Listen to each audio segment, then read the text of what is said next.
بسم اللہ الرحمن الرحیم۔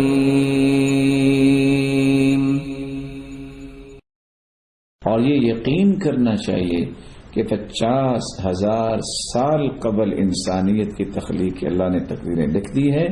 اگر موت لکھی ہے میری تو تقدیر میں بھی لکھی ہے۔ اگر موت مجھے آنی ہے تو 1 منٹ بھی پہلے نہیں آئے گی، نہ 1 منٹ بعد میں آئے گی۔ اذا جاء اجلهم فلا يستأخرون ساعة ولا يستقدمون۔ اور یہ بات سمجھنی چاہیے، انسان جس قدر بے احتیاطی کر لے اس کی موت پہلے نہیں آتی۔ انسان جس قدر بھی احتیاط کر لے اس کی موت لیٹ نہیں ہوتی۔ فرق یہ پڑتا ہے کہ احتیاط کرنا یہ سنت ہے، سنت پہ عمل کرنے سے درجات بلند ہوں گے، اللہ کا انسان محبوب بنتا ہے، موت تو وقت پہ آنی ہے۔ اور اگر بے احتیاطی کرتا ہے تو اس نے سنت کو بھی ترک کیا اور اس کے ساتھ ساتھ اور بڑی مصیبتوں کا سامنا کرنا پڑتا ہے۔ موت پھر بھی اس وقت آنی ہے جس وقت اللہ نے لکھی ہے۔ اس لیے الوقایہ خیر من العلاج، علاج سے بہتر حفاظتی اقدامات ہوتے ہیں۔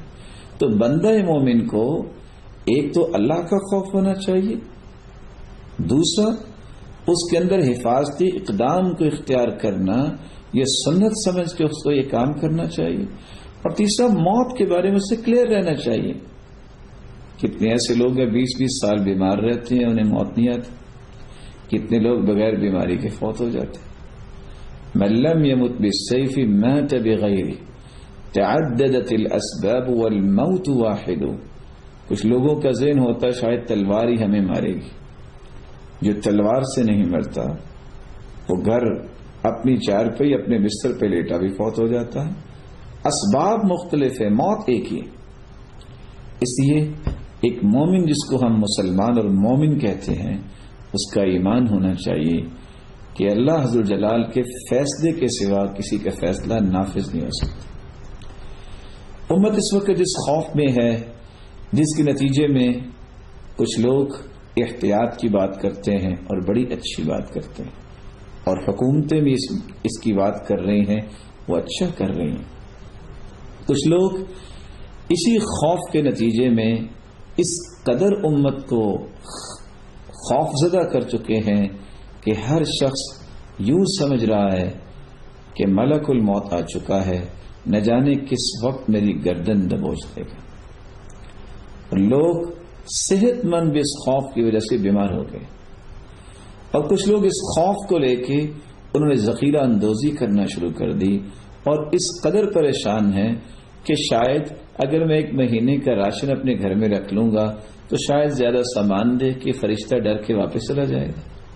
یعنی کیسی عجیب بات ہے کہ وہ یہ سمجھ بیٹھے ہیں کہ میں اگر سامان اکٹھا کر کے اپنے گھر کو لاک کر لوں گا تو پھر شاید فرشتہ نہیں آ سکے گا، اس کے پاس شاید چابی نہیں ہوگی۔